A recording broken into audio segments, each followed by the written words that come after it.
What are thorns and thistles? What's interesting is that if you look at the original Hebrew word for thistle, the description has nothing to do with any prickly plant.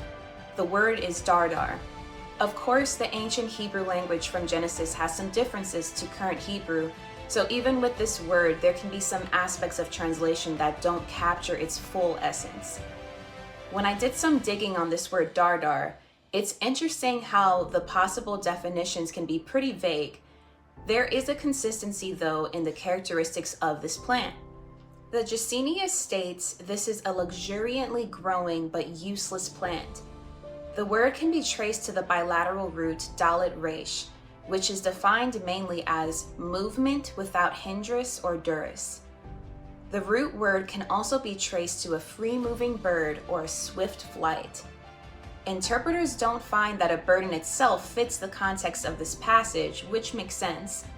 We can only do our best to interpret what exactly this word could mean, since the closest we can get to a specific word is just its main characteristic.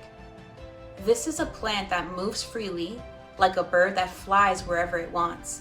It has a swift flight. What does this remind you of?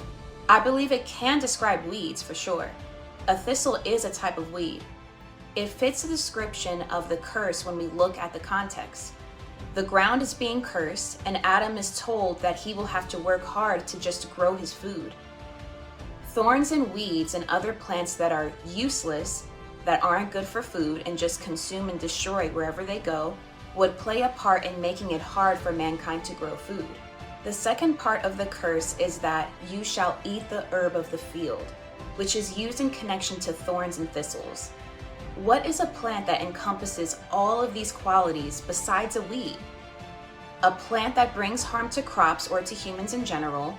It moves swiftly, takes flight like a bird, has no home so it grows randomly, and cannot be controlled.